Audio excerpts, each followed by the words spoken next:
You've been wondering why you're here, who I am, why I'm doing this to you. So guess. If you guess right, I'll tell you. By the old gods and the new, I swear. You win the game. If you can figure out who I am and why I'm torturing you, and I win the game if you beg me to cut off your finger. You think I'm some sort of a savage? If you think this has a happy ending, you haven't been paying attention. I win. Welcome to this podcast.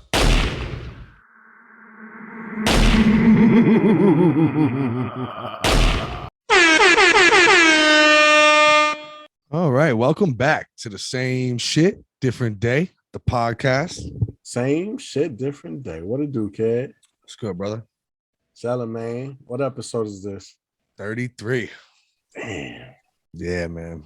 We killing it. Yeah, bro. Yeah, man. It's gonna be a good one too. We got some crazy shit going on in the world right now. Yeah. Speaking of crazy shit, great intro. Speaking of crazy shit, tell me, what do you think about this Squid Game shit? Yeah, man. All right. So obviously, I'm kind of like, I don't know. I tend to get into some shit. I follow the lead a lot when it comes to shit like that. I get, I fall into it. If everybody's talking about it, I gotta see it. When it first started, I'll tell you, like that first episode, halfway through it, I'm kind of thinking like, this is just not for me. Same boat. Yeah, like what is this? If I came walking in the room and seen somebody else watching it, I'd have been like, what's wrong with you? Nah, but yeah, and then before you know it, you hooked. Yeah, very true. And they were right. It was a crazy show. It was a banger. I mean, a lot of ups and downs. I told you though. I told you, bro. Well, I guess at this point, let's say you did tell me the brother. And I didn't want to say let's say spoiler alert. From this point on, if you have not seen end, if that's on if you ain't seen it by now, you lost in the sauce, man. Hit the next timestamp, do whatever you got to do, but spoiler alert from here. Yeah. I could just feel it in the arc. Like this dude's looking for his brother, the cop who's running around looking for his brother. I'm like, yo, his brother is the one who's wearing that. He's the front man. Yeah. I knew it. And I was like, yo, that and but the twist with the old man. And yo, when you were talking about the old man, I wanted to tell you so bad, yo, you ain't got no idea about this old motherfucker. Because I felt sorry for him, bro. I felt sorry when I did say to you though, he's not nearly as senile as they all make him out to be, because he catches my man playing him in the marble game on some dirty shit. He tells him, you think that's cool to do to your friend? Somebody you said was your friend. I mean, yo. So I say, yo, old man is a little slicker, but I definitely thought they shot him. One thing I will say is now a lot of people online have gone back and say like, yo, if you rewatch it, which there's so many clues. It was good, but I don't think I'm rewatching it. But like, there were so many clues. I rewatched the first game. That's about it. I wanted to see red light, green light again. That's when shit just turned up. When you sat up in your chair, like, what the fuck? All right. And then it ended, and I was like, yo, but what's the second game? Bro, I'm ashamed to say the first night I threw this shit on, I watched like 6-7 episodes in a row. I'm talking 6-7 hours of this shit. Like I couldn't stop. And then I had to be like, yo, nah, fuck it. I got to go to sleep and save like 3 of these for tomorrow. Word. And I blew right through them, bro. The next day I wrapped those last 2 up, and it was shit. Like, yeah, see, I stretched it out, but yeah, when I get something real good that I'm hooked on, I can't even do it anymore. Like I'm like an addict. I have to know, man. They get you with them endings, them hooks. And we'll see whether your little theory about the winner is going to go work for them. We'll see if that's true. They're supposed to be coming out with another one. Yeah, man. I mean, I did get a little, I think there are some. I try to be culturally sensitive to the difference in certain aspects of it, because some of it was like a little weird for me. I think the last episode kind of was, I don't know. I think it was meant to lead you into another season. Yeah. But like, yo, my man, after all this shit, Could you just hop on that plane and go see your daughter real quick? And then honestly, like, it's weird. I want to say it's like the degenerate way he was doing before. My man started out, broke into his mother's fucking ATM account. yeah, All that's right. Took the money and went to go fucking hit up the horse racing track. Yeah. What? Yeah. My man is nasty. You got a problem, my guy. You can't wake up and go fucking steal money.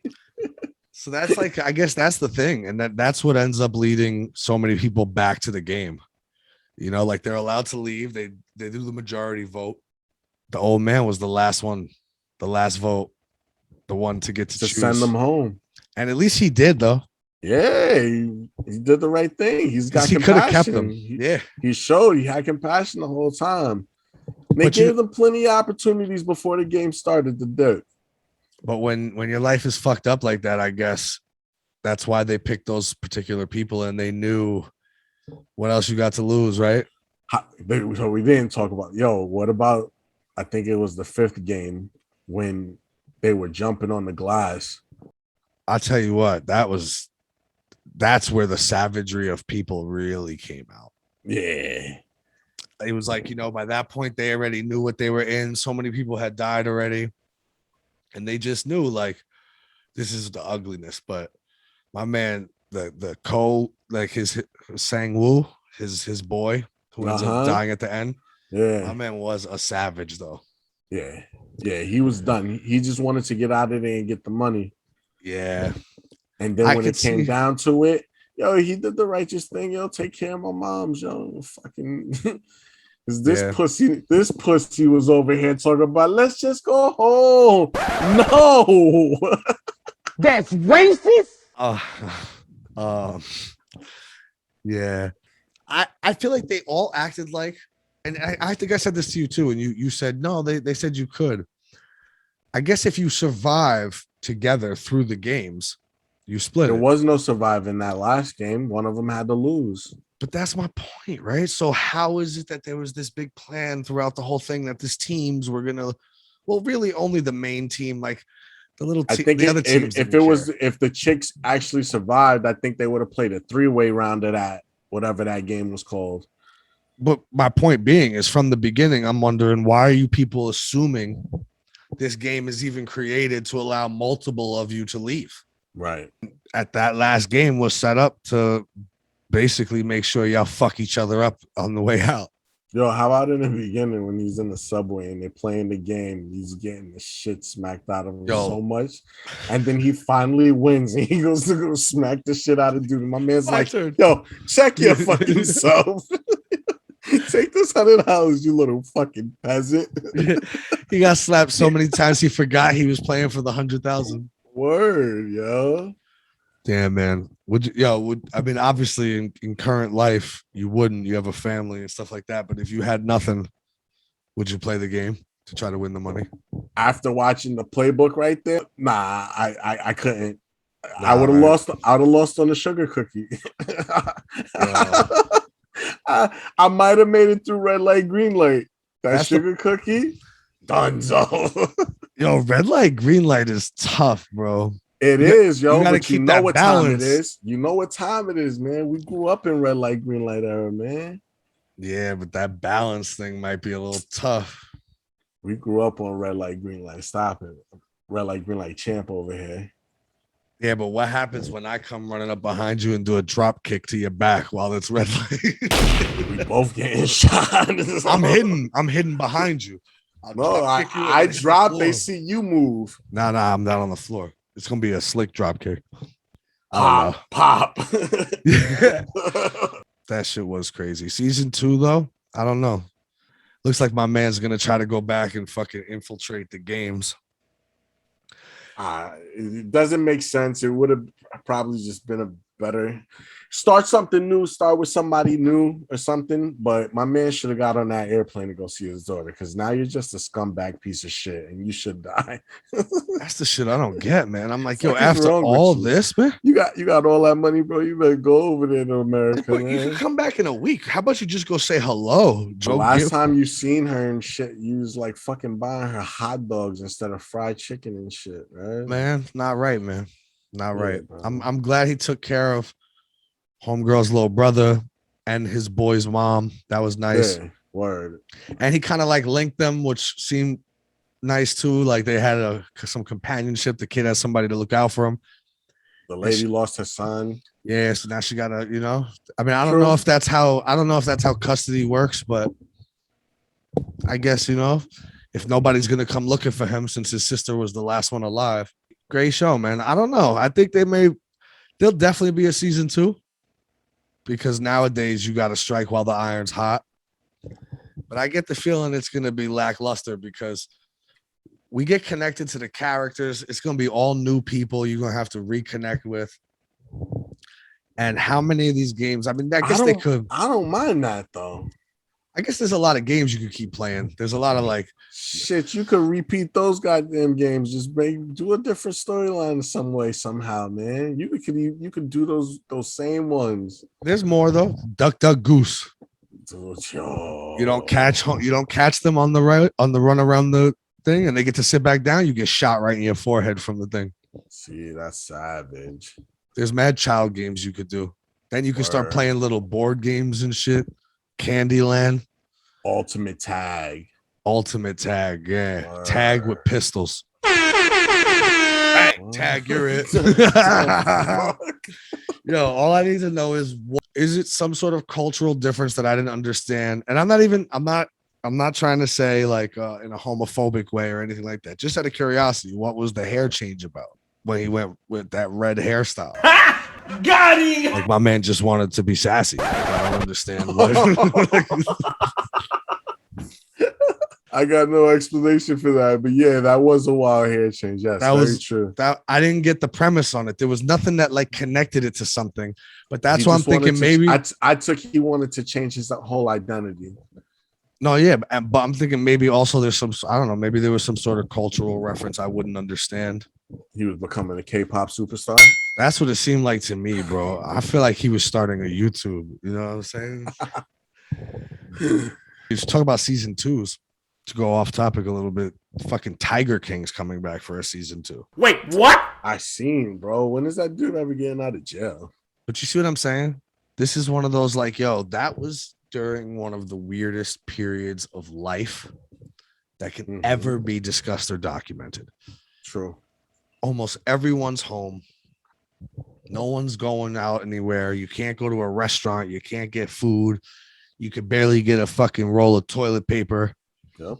You're stuck in your house and you're just pumping fucking weird Netflix series. And this Tiger King shit came out and it was like, you guys really want to see 12 more of those? Okay. Because I feel a little bit like I've gone back to real life a little bit. And people like the strangeness, bro. Ain't that the truth, man? You see how they trying to take everybody down that was in that show, though, right? They trying to take everybody down. I think they got most of them. For real. They arrested. They took the whole farm from the other guy. Yeah, the only one that's still standing is Carol Baskin, right? That's because she clipped people who don't play games. You know what I'm saying? Oh. You can't talk from the tiger belly. Exactly. Or the gator belly. Let me not say too much. Yeah, exactly. Don't be giving up too many of her trade secrets. Yeah, man. Other than that, you watched anything else out there? I mean, I know you don't fuck with The Sopranos that much, so you didn't see Saints of Newark. I haven't gotten a chance to run by that. How you like that? I've been hearing mixed reviews. That's why I haven't been in a rush to go see it. That's what I've been hearing too. I mean, I have my own opinion. I saw it. Obviously, I'm a big Soprano guy. I've watched the series 5 times over, front to back. Yeah. I mean, I liked it. I think everybody nowadays just wants to be miserable. And if they can find a way to be, they will be. I can understand some sentiments about what people didn't like. It didn't connect greatly to the series. Like you would hope it as a prequel, I guess you're hoping it leads to character developments that make you understand why and how the people in the series you watched got to where they were. And when it first got put together and it was in production and people were talking about it, there were rumors. We heard it was about Tony Soprano as a kid coming up. And even that his own son, who did a great job, was going to play him. And that's all good and well. And it was great. And Tony's in it a lot. I mean, you know, as his son's in it a lot. But it's really the story about his nephew, Chris, his father, Dickie Moltisanti, which we hear about a few times, but he's dead once the series starts. So we don't know why or how. And it was kind of like it was floated a couple times during the series about why or how, and it just never really came to fruition about what actually happened. Right. So once again, spoiler alert, we find out why and how Dickie's killed. And, you know, it's okay. I mean, listen, people want to be fucking miserable. They want to hate. Right. They want to hate or they want to love blindly. That's it. This world is on two sides nowadays. No matter what the topic is, you have to be on this side or that side. There's no longer a gray area. That's not allowed. True. You must choose a side. And frankly, nowadays, one choice can essentially be considered a domino effect that I can say you also believe this, this, and this as well. It's an identity that just comes with each side. How'd our boy Joey do in the movie? Yo, Joey was great, man. That's probably like the only real reason why I want to go see it. He was great. And he gets his fucking, spoiler alert, but he gets his fucking face blown off the side of the sidewalk in a scene at the end. So that made me feel a little weird. I felt bad. Like, oh, Joey. One funny thing that Joey Diaz said was, I was watching him do his podcast. He said, you know, I'm a comedian, so I basically start improvising some lines in the beginning, like any comedian would. You throw in a little of your own sauce. But of course. There's a well-known thing that David Chase, who, but like the creator of The Sopranos, who, by the way, I think is a pretentious fucking asshole. There is not a rumor or a truth about him that like there's absolutely no changing the script, there's no ad-libbing, there's no and putting any of your own shit in there. Right. So that got kiboshed real quick, but he does good. He's in a couple scenes. And I mean, Joey, for a Cuban, as we've always said, for a Cuban guy, like he really took on, I guess that, you know, he grew up in Jersey in Newark. So he really took on that identity. He seems like an old Italian wise guy with the way he talks. Very true. But I liked it. I just think people need to just like calm the fuck down every once in a while. Just try to enjoy something in life. Nah, you're always gonna get the dickheads that trying to fucking point out the negative.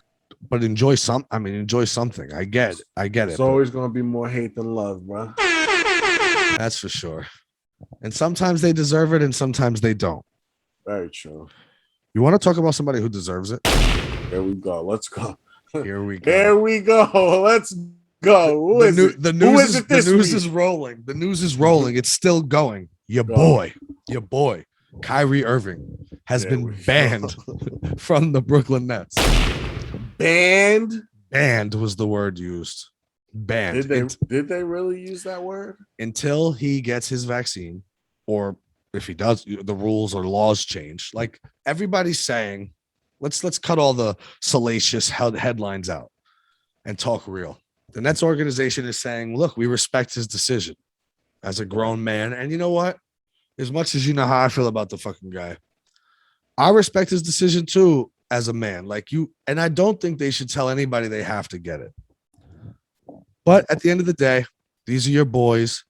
You're the reason everybody's there. Let's just be real. You motherfucker. Because Kevin Durant was going to come to the fucking Knicks and you fucking convinced him to go over to Brooklyn because you and your dad used to watch net games when you were a kid. Like anybody gives a fuck. And you brought all these people to fucking Brooklyn. Now James Harden's over there too. Oh, great. Yeah. For years, nobody wants to come to New York anymore because of the media pressure. So these clowns go to the team that doesn't get any media coverage, but they still come to New York. Bunch of bullshit. I see the hate. I see where the hate's coming from. But, you know what it is for me?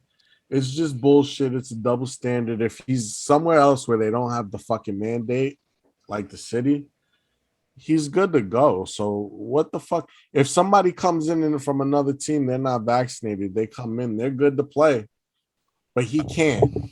Like that, it's the double standard for me, bro.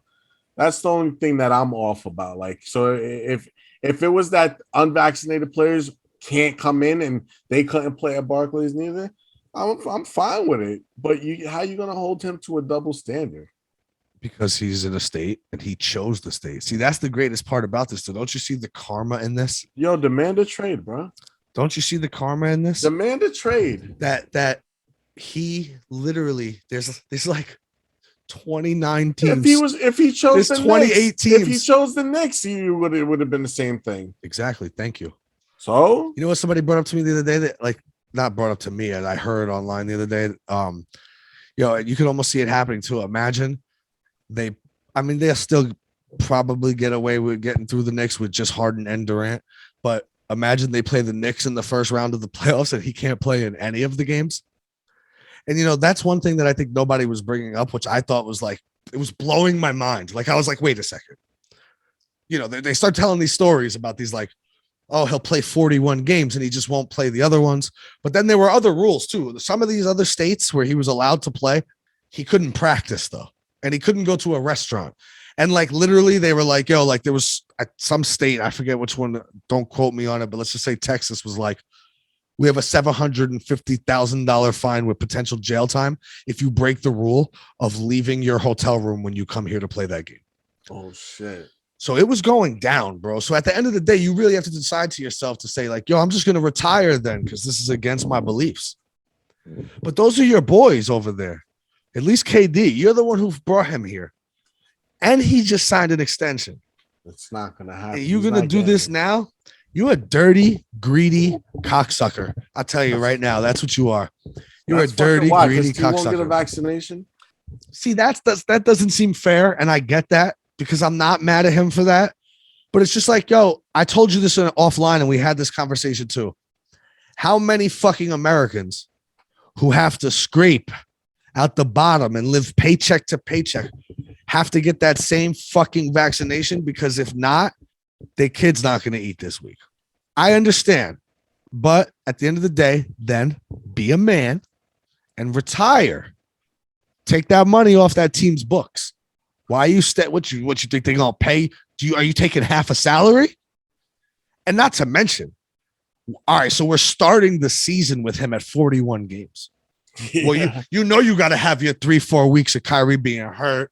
He got to leave the team for some mental health days. When do those come in? Or are we cool with the 41? You'll definitely, because what happens if in one of the 41 that you do play, you twist your little bitch ass ankle like you always do every year? 41 becomes 35, becomes 31, becomes 22. That's the season. And what are you getting paid for 22 games? Like the rest of America, where if you didn't go to work tomorrow, if your boss told you tomorrow you got to get that vaccine, what would you do? You'd have to. I'm not saying whether you have it or not, but I'm saying you'd have to because your kids need to eat. You need to make money. Yeah. And for each day you don't go, you would lose money. So forget about, but he is a rich millionaire. He's allowed to do whatever he wants. And at the end of the day, forget about what I have to say. And I know this vaccine shit is all messy and I don't even want to get into that but it's messy for all of America. Let's just not cry for Kyrie Irving. All right. Let's cry for the guy who flips fucking burgers at Burger King and also has to get a vaccine, or they will throw his ass out the door and they don't give a fuck. They don't give a fuck. They'll tell you and your fucking $15 an hour, get the fuck out. And we got 40 people lined up behind you to flip those burgers. That's true. All right. So guess what? It's time to ride out with your brothers. And this is why I'm really coming down on him. Because this I did not know. Now I follow the news, but I only get hit with Brooklyn net news. I don't actually look for it. Okay. What I did not know was that Kyrie Irving has told James Harden and Kevin Durant and the Nets organization multiple times in the offseason that he was getting the vaccination. He has also had, it's documented and reported, he has had 2 or 3 appointments already to get the vaccination and has just decided to no show. So now I'm starting to say, wait a second. So this isn't even just like something clear is that clear in a way, like, yo, this is against my religion. It's not happening. Right. We don't take vaccines. Yeah. This is just like, I don't trust it. He's told people when he promised, it has been reported and documented that he promised Kevin Durant, once everybody gets it, I'll get it. Because I ain't going to fuck this up. And now the time has come. The rules are here. He never intended to get it. And now I'm telling you, now it's not about it. Now it's about the stand. Now it's about the stand he's taking. It ain't even about the vaccine anymore. Now it's oh, they're gonna force me to get it. Well, I'm not, and I don't care what it does. I don't care the destruction that it lays. He tries to act like he hates the media so much. I have never seen a guy do more shit to incite media coverage about himself. So does he really hate it? Or is that just this little fucking game? That's the reason why he hates it, because he's always in it. But he's the one puts himself in it. Nobody asked him about whether the earth was flat or round. Okay. It's true. Nobody asked him that. Nobody true. was saying, hey, Kyrie, oh yeah, let's not talk about this post game in basketball. What are your opinions on the fucking circumference of the earth? No, he did it to incite it because under the table, he loves being in the media. He loves being talked about. And he wants to just be like a social justice warrior who people look up to. Like, your own brothers are turning on you, bro. Because I'll tell you what, the Nets organization, it's run by a bunch of clowns.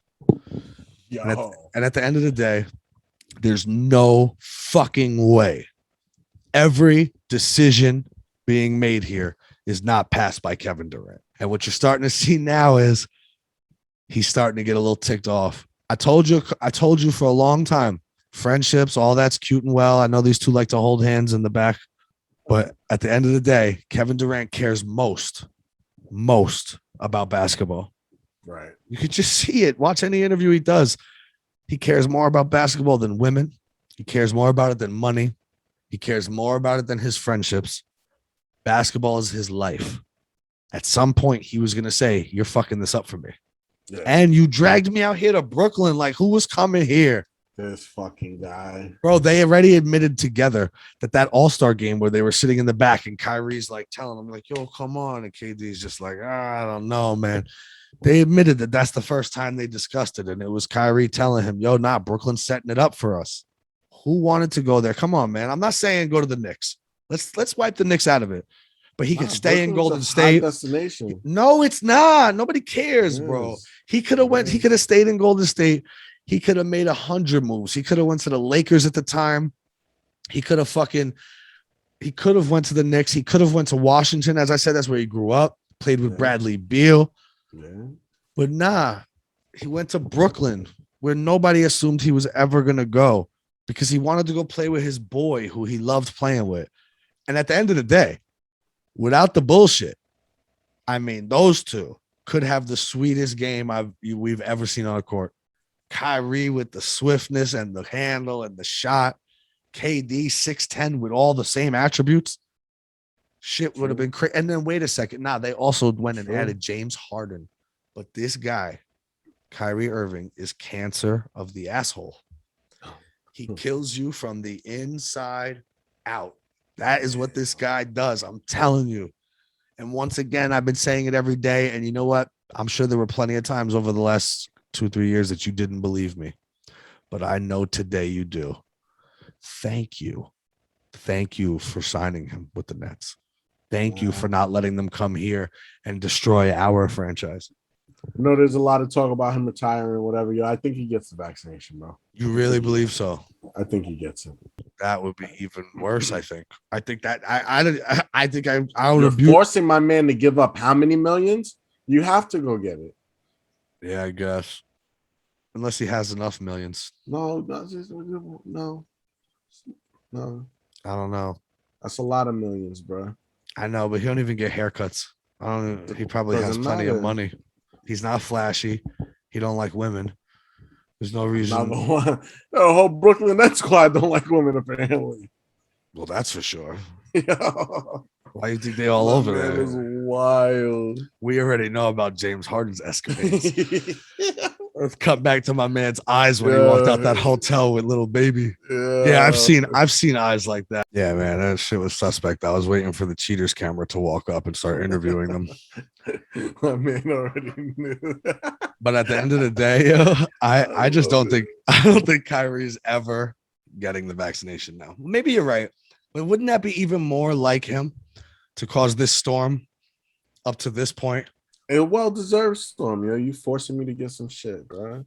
Yeah, Andrew Wiggins backed up off that plank real quick. As soon as they said no, but you're not gonna get paid, he was quick. Oh. All of a sudden, I just looked at my religious book and it says, actually, I could get that one. I just signed that contract. Now we can't do that. Yeah. But he's funny because he came out and said, like, yo, it's against my religion. Yeah. Like that shit went out the window quick. It was like, nah, we ain't trying to hear that. But that's why I want to see, like, I don't know, man. I don't know. I think Kevin Durant and also Kevin Durant probably also now, because he's so easily influenced, he's probably also has James Harden on the other side of the influence now, right? Yeah. Another one of his friends who's like, yo, what is up with homeboy, bro? Like we had it, because I don't see them being so close, right? I mean, maybe I'm wrong. Maybe I'm sure they got cool. Maybe while, you know, James got there last year, but like, are they like best friends? I don't think so. Yeah, no. And I can see James Harden being like, yo, you know who is my best friend? Russell Westbrook. We played together for a year. And I said, yo, fuck that. Get him out of here. Sure. At some point, that friendship don't matter, bro. We need a chip. Yeah. And I told you from the beginning, if they trade his ass for Ben Simmons, the Nets become essentially unbeatable. With both of those offensive stars, plus letting I Ben don't Simmons. want that bum ass. Get out of here. My man sat there and said, yo, I'll never play for you again. And then showed up after losing $1 million. Nah, that's not why he showed up. I think he was ready to lose the money. Keep it real with you. He's too young. I don't think that mattered. I think he showed up because the Sixers had to say to him at some point, yo, you've destroyed it. Like, yeah, we fucked it up too. You've done some damage yourself recently because now nobody wants to offer anything for you. Yeah. So we can't fucking trade you. So I'm just speculating here, and this is completely fucking shooting shit, throwing it off the wall, hoping it sticks. But I feel like they said to him, you want to get fucking traded? Come back. True. Come back, straighten out, show the other teams in the league that you're as good as you ever were, and the offers will come in. But this shit, nobody wants to get involved in this. And then they know they got us by the balls. And guess what? Then let's fucking play stalemate because we ain't giving you up for nothing. So if you prepared to sit 4 years, well, then I guess we'll have to pay you. Or do they even have to? Could they keep just fining him?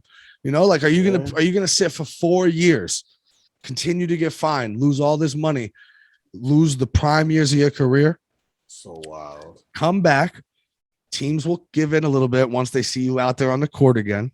Yeah. And we could get you out of here.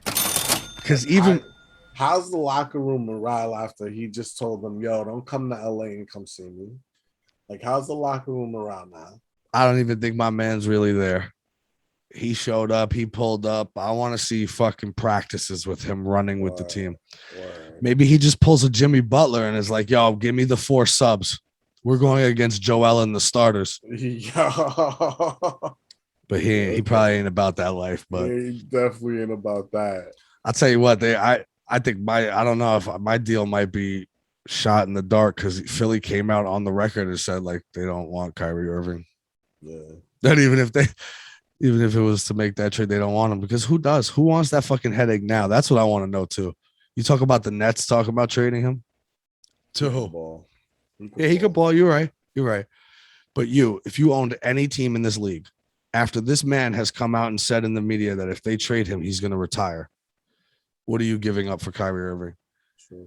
Even if he wasn't going to retire, but you knew you had this vaccine bullshit hanging over your shoulders. Yeah. What if you end up playing the Brooklyn Nets in the first round and he can't play and they have home court advantage and they have to play 4 games in Brooklyn and he can't play there? Yeah. And that's the thing that was getting me, like I was saying, that I was mind blown about. Nah, but he would be able to play there as a visiting player.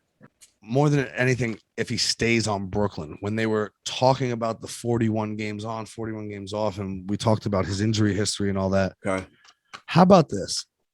You got one of the top teams in the league. More than likely, you're going to take the 1 seed in the East. That means every series, you have 4 games at home, plus the first 2, and you ain't going to play in any of those games. Right. It almost seemed doable when they talked about he'll only play in road games. Well, that's weird, but it almost seems doable. And I'm like, yo, is nobody thinking about when we hit June and the playoffs come and they're the home court advantage and they got 4 games? Right. Right. Because everybody keeps going, having this revisionist history. And all anybody wants to tell you is if Kevin Durant's foot was a half a foot shorter, they would have beat the Bucks. Let's run down that series real quick once again. First off, he played with Kyrie in game 1 and 2. Kyrie gets hurt after game 2. So they won 2 of those games with Kyrie. Yeah. Now, granted, James Harden was not really out there. He was playing 50 minutes a game and not doing anything. He was hurt. Come on. But in reality, they lose 4 of the next 5 games. And Durant tied the game and they went into overtime and they had a whole nother period to get it done. He didn't. That much. But he didn't get it done. That much. It's And would they have even been there if Kyrie didn't play the first 2 games? At the end of the day, bro, what happens when you got to play Milwaukee and you're the 1 seed and you got to play 4 games in Brooklyn that Kyrie can't play? It just doesn't make any sense. It never did. And that's when they dropped the news that he's banned, that they're not fucking letting him play part-time. That's not fair to anybody else on the team. Yeah, that is wild. Got to look at your man Patty Mills that they just signed, bro, because that's your starting point guard. That's your starting point guard, man. This dude is done. I think he's wanted a reason to retire. I'm sorry. He's the Colin Kaepernick of the fucking NBA. Because for years, and whatever, I don't give a fuck. This has nothing to do with race. In my personal opinion, Colin Kaepernick sucked at the end of his career. Everybody acts like, nah, but how they didn't give my man a deal. Go back and watch, okay? You know what? You don't want to go back and watch? Go back and grab a Madden. Go back and grab a Madden. Where my man is now in the free agent pool as a fucking 85. He wasn't even an 85 when his last time he was on the fucking Niners. He was down in the low 70s. He was done. And he went on this escapade to keep his name relevant. And it is parlayed so bad. And even now you haven't noticed after that charade he did a couple years ago, where finally NFL teams were like, yo, you know what? Let's do a workout. Let's get somebody in there to try to sign him. And then all of a sudden, my men, no, we're doing it at a different field half an hour before we start. And we're also not letting you record it. And we're just creating problems so that we can show up and make a scene. He was letting the ball fly. Let me tell you something. You know who could have used Colin Kaepernick? Oh, the Giants, bro. Yeah. Let me tell you something. Mike Glennon, straight bum. If he's got a job, Colin Kaepernick should have a job. Maybe, maybe not. You know why? Because you could sign Mike Glennon and he's going to sit over there and nobody's going to give a fuck. But when you sign Colin Kaepernick with all the social justice warriors that are out here nowadays, what they're going to do is they're going to abuse your franchise on social media. The media is going to ask every day if you should sit Danny Dimes, who I don't know. You know how I feel about Danny Dimes. No, you shouldn't. But he's whack. He's garbage. I've told you already. Stop it. And my man took a concussion for you. Stop it. I don't want to hear it. My man got up woozy for you. Quarterbacks let you know quickly if they might not win right away. Peyton Manning went 3-13 his first year. Kyler Murray, the first year on Arizona, didn't have a great record, but they show you something early. This kid is yet to show it to me. The Giants think and hope on a prayer that they could stumble into a championship again the way they did with Eli Manning 2 times. Right. This kid is not it. But if you want to give him a shot, you can't put Colin Kaepernick as his backup, because the entire time everyone's going to say, well, you should try to give Colin Kaepernick a shot then. And it's going to tear down the morale of the guy wanted to make a big scene. So it doesn't just come down to your talent versus the next guy. And I'll be honest with you, he ain't that much better than Mike Glennon either. He's not. I'm telling you, you're forgetting. People are forgetting that he was literally about to be cut from the 49ers because they didn't want him anymore. And he went and took a knee the next week. And I don't give a fuck about the knee.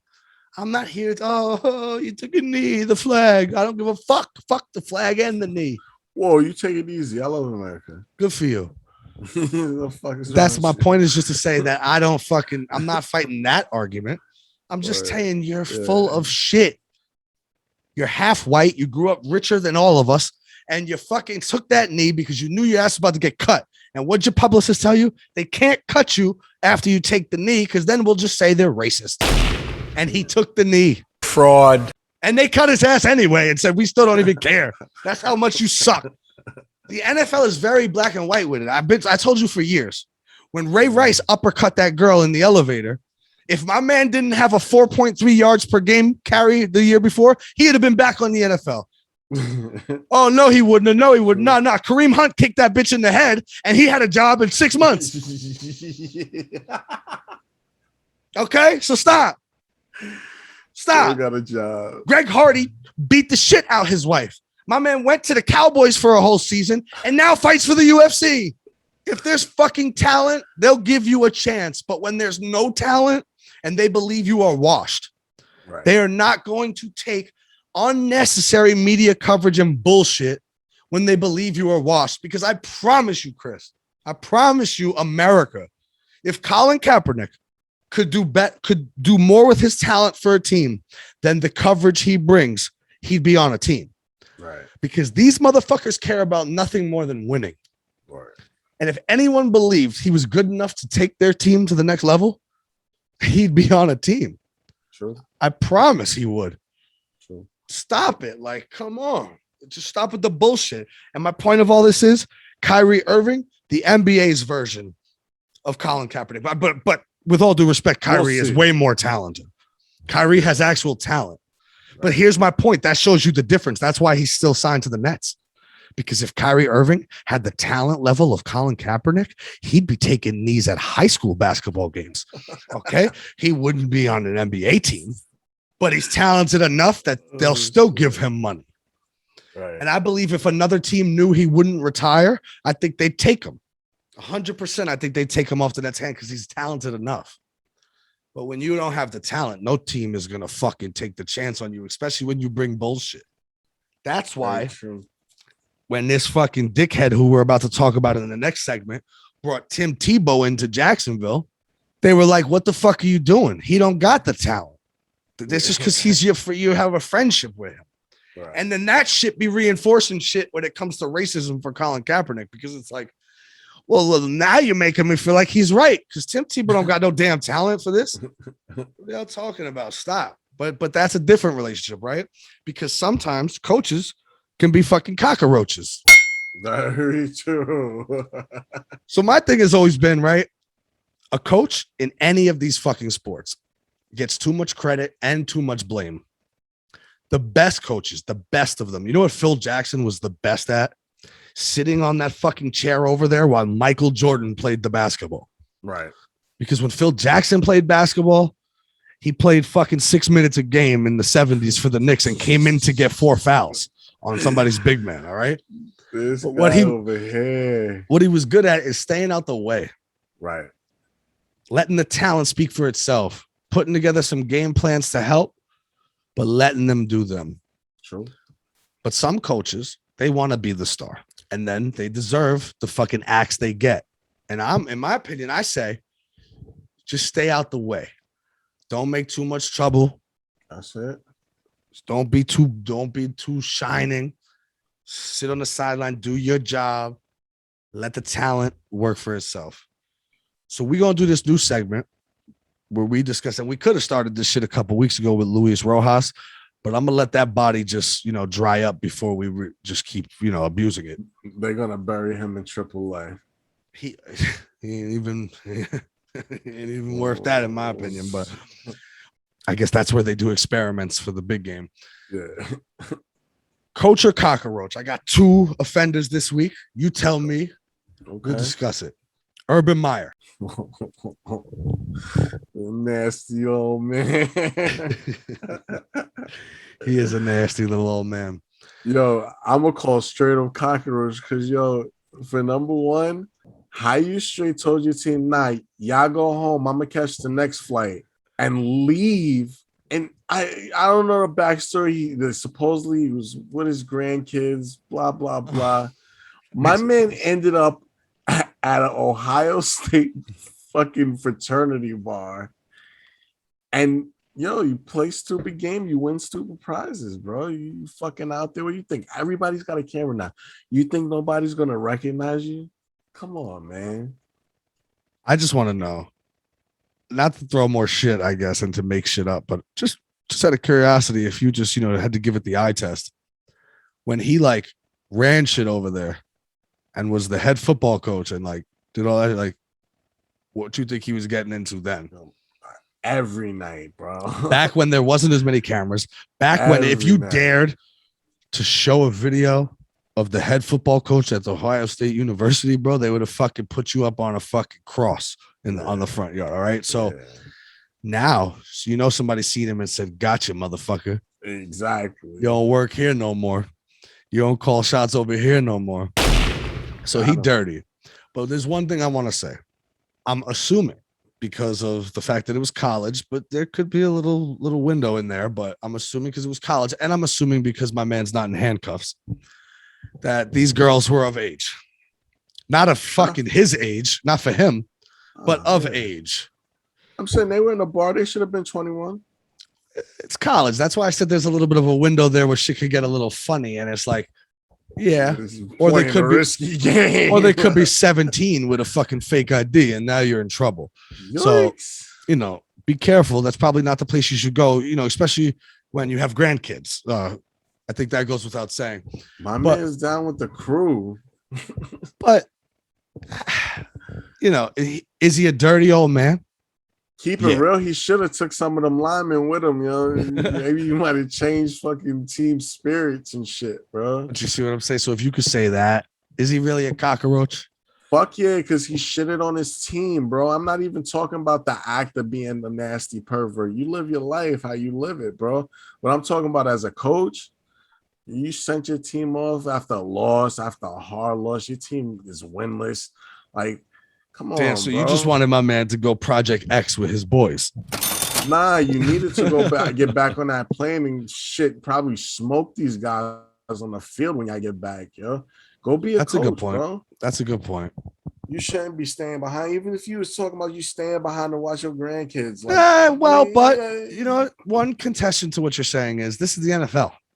It's not college anymore. Your team is winless. This shit works both ways, though. I'm sure those guys don't like to get screamed at like college kids either. Smokers? Are you sure? Are you sure when he shows up to the field that 11-year veteran on the D line is going to allow him to run smokers? He may body slam Urban Meyer on the field onto his head. Smokers. How about you go fuck yourself? I'm not running a smoker. What's he going to do? This ain't fucking school. You know what I'm saying? Like, you got to have some type of order, bro. Oh, really? So if you did something wrong at work tomorrow and your boss said, Chris, go into the corner over there and take time out. You going to go sit on a chair? You going to go sit in the corner, look at the corner and say, okay, I'm sorry.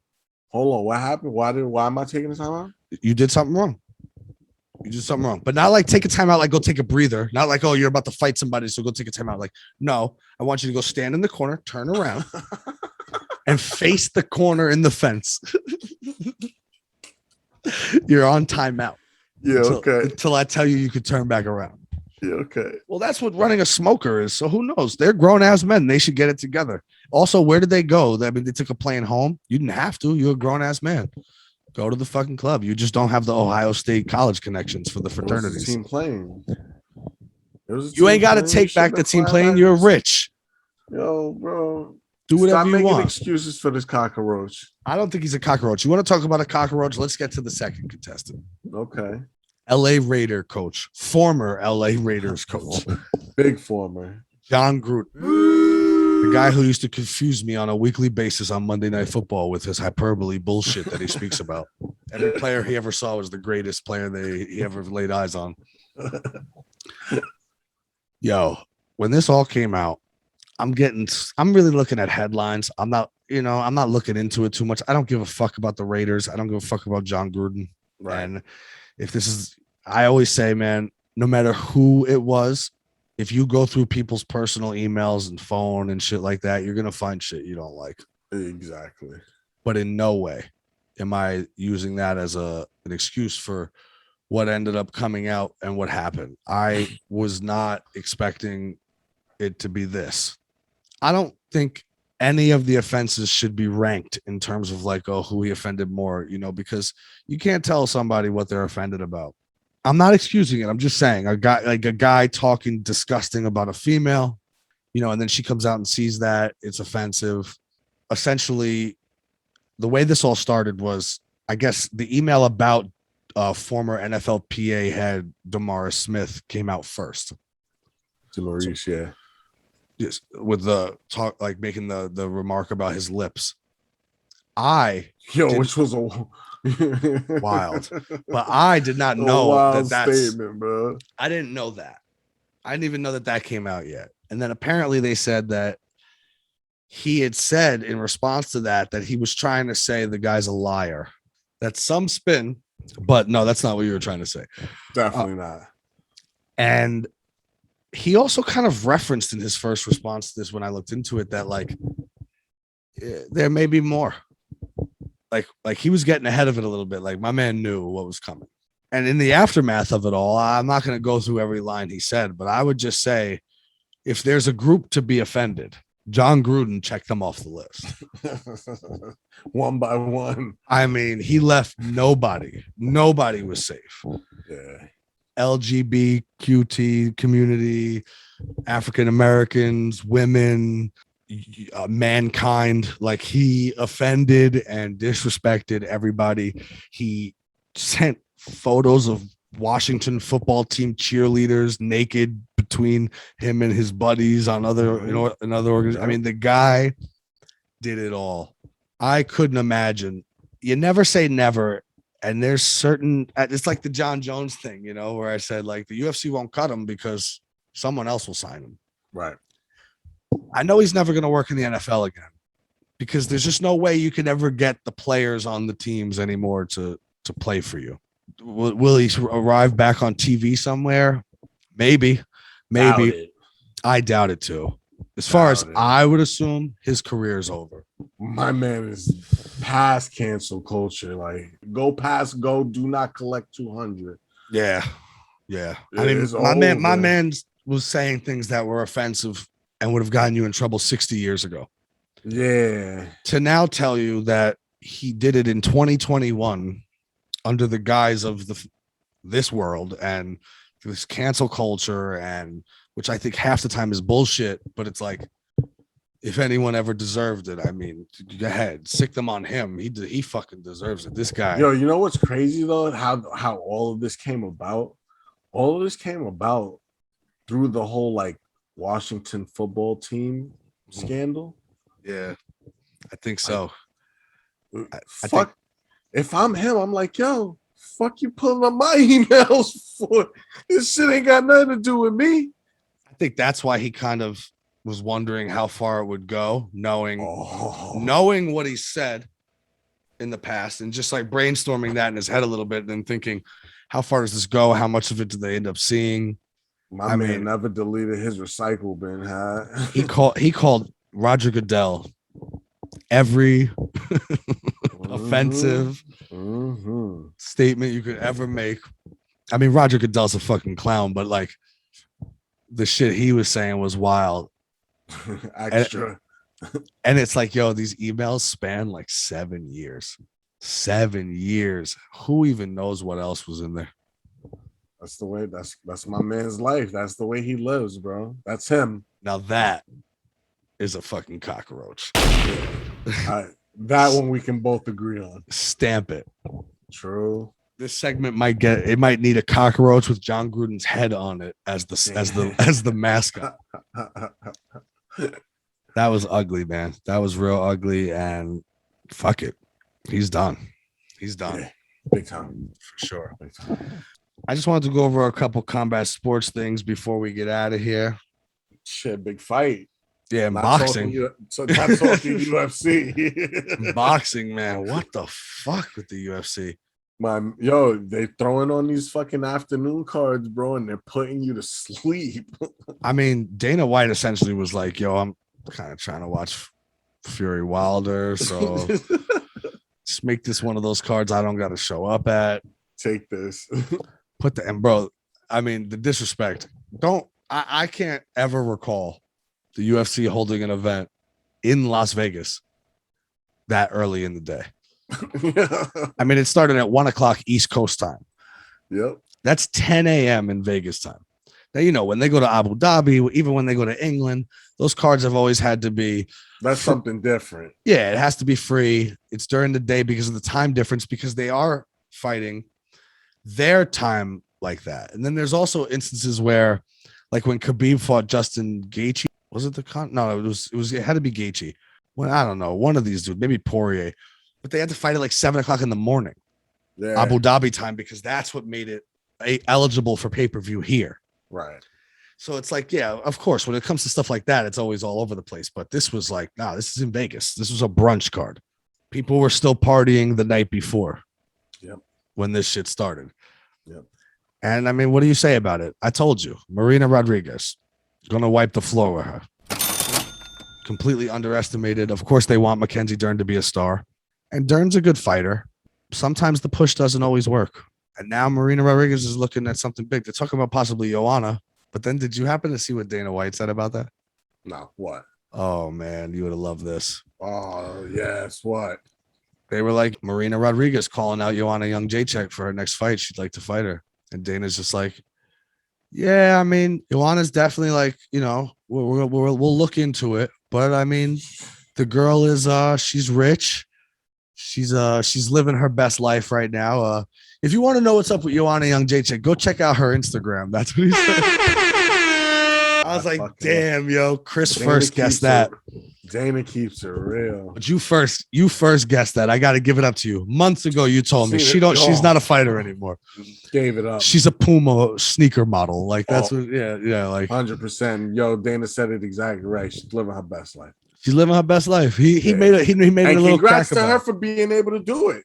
Yeah, I'm not saying nothing wrong with it, but yeah, you see her there with the little sneakers. And you know what? You don't realize it's a sneaker ad, but it's a sneaker ad. For some people, I just think, and she was great. Don't get me wrong. She was great. Yeah. But I think it's come to the point where like she's not beating Valentina. She's not beating Rose. She came close against Wei Li, but like Wei Li beat her too. Yeah. And that's 2 weight classes there where it's like, what else am I gonna do? And I'm not just gonna keep beating up. Fuck. Some people are good with being the one who the determiner, the gatekeeper of the division. If you could beat Joanna, then you can get to the champ.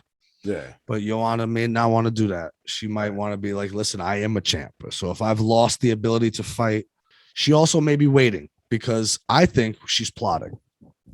Now, don't get it twisted. I think both things can be true, though. I think you can plot for so long that you lose a sense of yourself. Because then all of a sudden you're starting to say to yourself, yo, am I making money off of fucking doing Instagram pictures? Because, wow, that's a whole lot easier than catching that fucking conehead hematoma that Weili Zhang gave me. I don't know. Also, what she could be saying is that fight was so close that if Weili could get the belt back against Rose, which will not happen, but if she could, then maybe I could just slide right back into a title fight in a rematch. But I think that can get shit ugly, yo. And the shit don't always work out that way. You shouldn't always wait. Dana tells these guys and girls all the time, don't wait.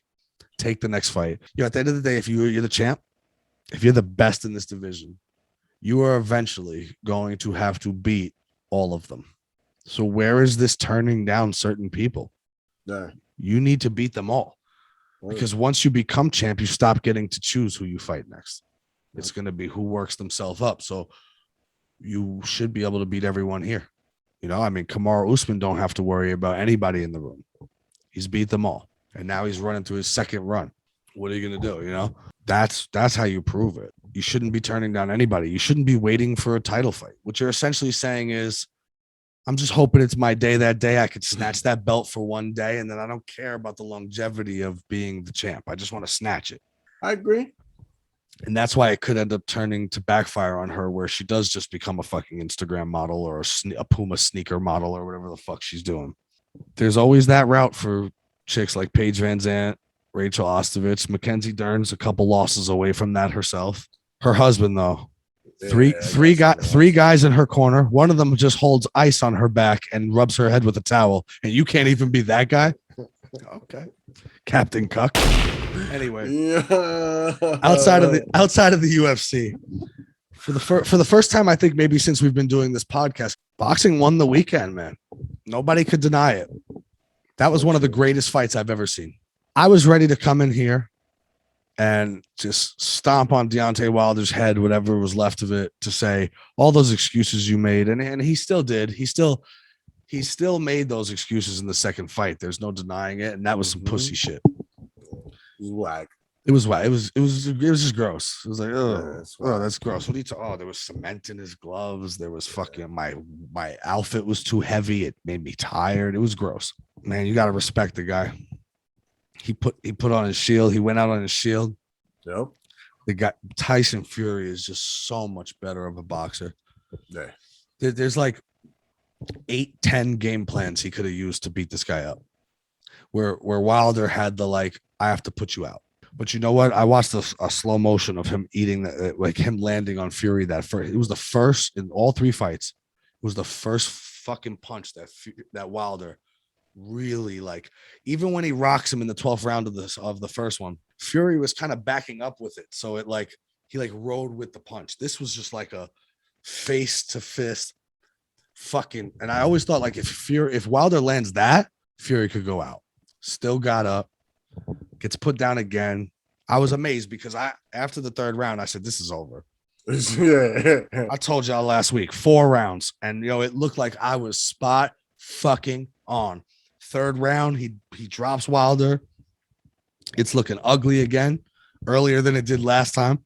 Fourth round, steps off that stool and says, fuck it. Drops Fury twice. I could not believe my eyes. I said, holy shit, this is wild. And it did not look good. I was like, yo, they really going to have to do this shit a 4th time. Yeah. Because he's about to put Fury out, and that's going to be wild. But I'll tell you one thing I've learned about Tyson Fury in his career. You fight Tyson Fury, he'll come in, he'll put a beating on you. He's 6'9", but he could box. He moves. He has great head movement, footwork. But the worst thing you could do to Tyson Fury, and this has happened a couple times in his career, even before Wilder, the worst thing you could do to Tyson Fury is knock him down. This man gets up, and now he wants to kill you. And you know what? It's not the UFC where you could jump down and make sure he doesn't get up. You can drop him, but then that ref's going to count to 10. He's going to get up before. Mm-hmm. And now that is one big, angry motherfucker. Yep. And in multiple times in his career, when he's ever been knocked down, he comes back even more vicious. He showed you that in the 12th round against Wilder in the first fight. He got dropped looking like he was dead. Got up and won the round. Yeah. Maybe didn't win the round because he still got dropped, but won the rest of the round. He comes back angrier every time. And that's what he did. And he put a beating on this dude, eventually finishing it in the 11th. It was quite the show. They did it. They put it on. Both they really of them. did. Yeah, both of them. It was a good fight. Props to both of them. We pretty much covered it all. The problem is, it's just where do you go from here? Where do you go? I mean, where do either one of them go from here? Obviously, this guy up with the dude Usyk. Joshua's already invoked his fucking rematch clause. Gotcha. So they're going to have to rematch that. I don't think it's going to go much different, though. If I was Tyson Fury, I would probably, obviously, you wait for that to happen, I guess. You try to get all the belts. Then maybe you fight Joshua anyway, just to prove that you would have done it too. I don't know, but that loss makes things a little ugly. You can't do Deontay Wilder again. I'd have been surprised if Wilder even fought again. But they're saying he is. He's coming back. We'll see. Not for nothing. You should fuck that other rematch. What you should do is if this was the UFC or a legitimate organization, you would do Fury versus Usyk for all the belts, and then you would do Wilder versus Joshua for like a number 1 contender fight. That'll never happen. Never. Yeah. But yeah, man, that was a big fight for boxing. The UFC is looking to make up a little bit for these absolutely horrible cards that they've been putting on lately. Atrocious. But there's been some good bookings. We're finally getting Leon Edwards versus Jorge Masvidal. Oh. You know Leon, man, acted like a bitch on both sides. Acted like a bitch when they offered it, because how you don't take this fight after this man pieced you up in the back. And then if you're gonna say no at first and stand to your ground, at least stand your fucking ground. Then bitches out again and takes the fight. You know, I mean, you gotta kind of take that fight. You gotta take that fight. He's got too many people in front of him for the belt. But wait too much time. What are you gonna do? What are you gonna do? How much more time are you gonna continue to take off before you book another fight? Yeah, that's true. And you know, I agree. But I will say after this, he's definitely got to get it, because I do think he's gonna probably beat Masvidal. Yeah. Maybe. I mean, yeah, I think so.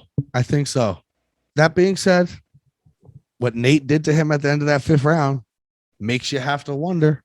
Yeah, man. Jorge's a better striker than Nate. He's a little more vicious. We're gonna have to. I'm gonna give you my pick when we get closer to that, because I don't know. I ain't seen what you seen.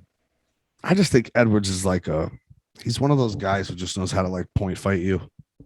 Right. Knows how to win a fight. That's what I think is gonna happen. And it's 3 rounds. It's not 5. They don't get the Diaz rule. Hold up, that wouldn't be a main event? Nah. As a matter of fact, they bumped Davison Figueiredo versus Brandon Moreno into another card later in the year. Oh, this is on a pay-per-view? To put this as the co-main event, 3 rounds. Oh, shit. For sure. I could just see it already. Edwards is going to fucking distance fight him and outpoint him to a decision. And then hopefully somebody, he'll probably get the winner then of the Kamaru-Colby fight after that. The other one they booked was Charles Oliveira and Dustin Poirier. Finally official for the lightweight title. I like that. Mr. Hot Sauce ain't getting past Oliveira, though. Thank you, yo. October 13th. I don't give a fuck what they say. Everyone has anointed this guy the belt. Yeah. Just watch. Charles Oliveira is gonna choke his ass out for that belt. Watch. Oh yeah. And then watch. Remember, I said it. This guy right here, Charles Oliveira, is gonna call him out, and he gonna get the next shot at the belt. Get the fuck out of here, yeah. 100%. Because if you Oliveira, who you want to call out after you beat Dustin Poirier? Or somebody you're gonna make $30,000 against, who probably makes you more worried. But you got this great jiu-jitsu. That's apparently Connor's biggest flaw. And who's making more money for you? Yo, you said it first, yo. If it happens, remember, that'd be pretty nuts. Remember, when he chokes Dustin unconscious, he's calling out Conor McGregor. Watch. That for sure is happening. Oh, I can't wait too. I can't wait. That'll be a good one. When's that set for? Oh, I don't even know. Later in the year at some point. We're running out of the year, so I don't know. It's gotta be fairly soon. I mean, that's about all I have for now. It'll pick up, yo. They've been giving us the shit afternoon cards, but it'll pick up. They got something on the way. The next month you got MSG card. Yeah. They've been dishing it out, bro. So what do you expect? Everything can't be gold. Yeah, I just think they don't have one every week. Hey, like we said, bro, I think there's contract limits. So yeah, it's that ESPN it is what deal. It is. Yeah, exactly. Yeah, man. Well, guess that's about it for now. So word, you already know. As always, same shit. Different day, kid. You already know, brother. Good episode, man. Love you, bro. Episode 33 in the books.